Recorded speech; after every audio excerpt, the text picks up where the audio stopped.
Okay, next we have our loops, I believe.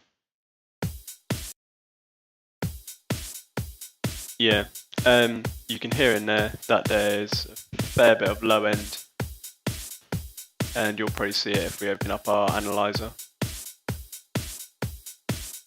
Yeah, there you go. What I normally tend to do, because I tend to use this loop a lot, is I'll cut up to about 320. So that'll cut the it'll cut the low end of that kick out, so it won't conflict with our kick here. But it will leave our nice hi-hat loop there as well.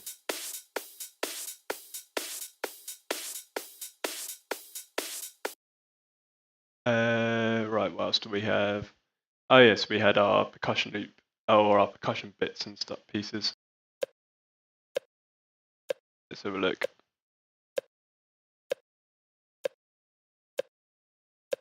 Cool. And let's put a low cut on it. And our high cut. And that's that dealt with for the time being. And then we had our hi-hats for our shuffle. And as I said before, you can hear that low end in there. You can really see that as well. What we don't want is that in there, because that will conflict with our kick and any sort of bass parts that we could put down there if we were to make a track from this drum beat. So what we will do is the same as we did with our hi-hat. We'll take this down and roll off.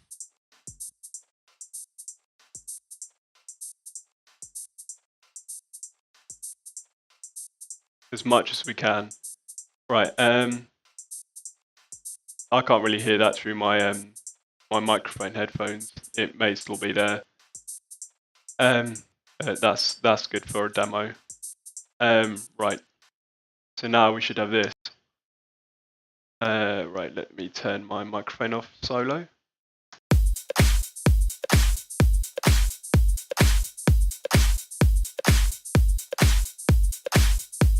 Okay, that's not too bad.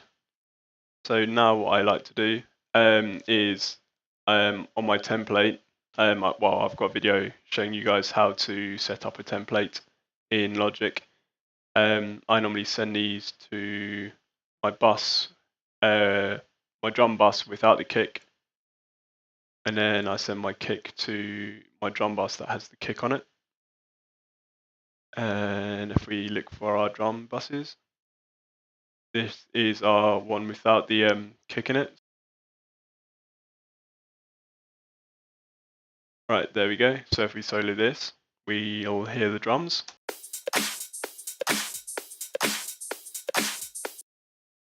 Right, so I'm just going to do a quick EQ check. Yep, that's all good. Right. What it's sometimes good to do is put a bit of compression on, which can help tidy your drums up and sort of bring them together a bit more. The reason I have two different drum buses is because sometimes I find that when I compress my drums, if the kick's in there, it can take out some of the low end. Sometimes it does, sometimes it doesn't, which is why I've got two. So I can compress one and then bypass it, compress the other one, and if it doesn't take out the low end, I'll keep it there. If it does take out the low end, I'll get rid of this one and then just keep the compressor on here.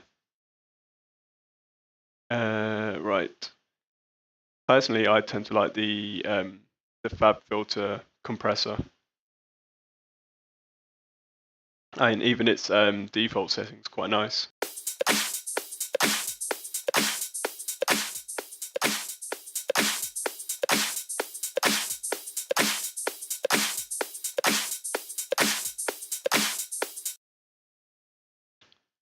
Right, let's have a listen to everything, so with the kick as well. Right, so let's copy our compressor over. I'll quickly shove an EQ on there so we can have a look at what's going on.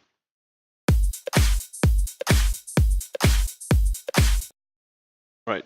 So if we turn our compressor on, all right, let's stick this after the compressor so we can see what our low end does.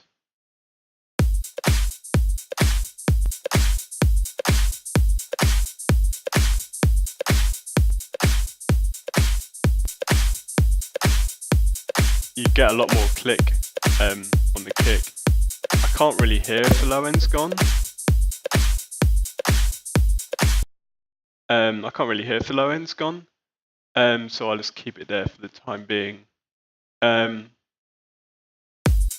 as you can see, we've got some headroom there. Normally, it's normally when you send a tune off, it's good to have about at an absolute push minus 4 dB headroom. You normally want at least minus 6. I've even had tracks that have been like minus 8, minus 10, and just like mastered those. Right. Some plugins that you can add after this. One thing you can do to say your hi-hats, or just like any drums really, is add a very, very tight reverb onto them. Let's see, where is my reverb? This one.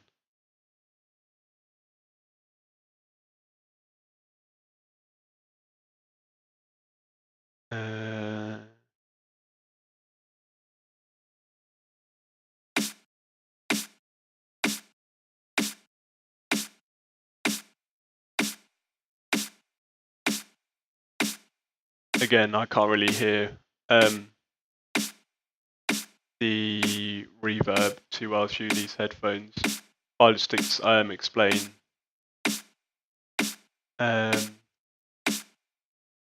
Normally when you do drum reverbs, you'll want a nice tight reverb because that'll make your drums really nice and punchy. I don't tend to put it on anything in the low register, for example, kicks. The only time I'd ever do it to a kick would be, say, if you laid your kick and you had a high kick and a low kick, and I'd put it on the click. I wouldn't put it anywhere near the sort of low end because that would just give you a really muddy mix. So yeah, reverb time wise, you'd want normally around sort of half a second or less if you're going for a small reverb room. And what you do is you'd set up your reverb and then you turn up your send until you got the sort of sound that you're looking for, and you can put that on like as many drums as you want. What else can you do? Where's our drums? There is. If you really want, you can. There are other plugins you can use. For example, Sausage Fattener by Dad Alive. This is a very, very nice plugin. Very nice. And it's cheap. It's very cheap for like how nice it sounds. So I definitely advise picking this up. Very simple. It's got what this basically does is it works as a compressor and limiter and an EQ, almost like a notch filter. I don't know how exactly this works. I just know it works on the frequencies. So if we play this through,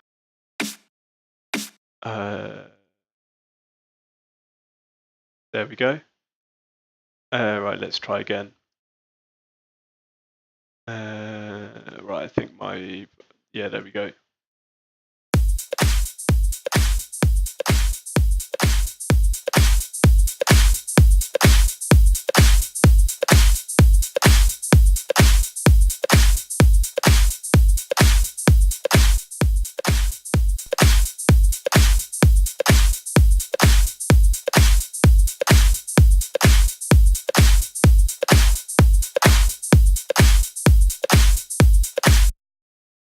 As they say, less is more. Sometimes it can be good to whack this right up. other times it's nice to just like add a little bit at a time. But yeah, that's basic, very basic drum programming tutorial and sort of drum processing. If you've got any questions, and I know I've like sort of brushed past this very quickly, but if you guys have any questions, do ask. Inbox me, leave a comment on the video, and I normally reply as soon as I see them. So yeah, see you in the next tutorial, guys.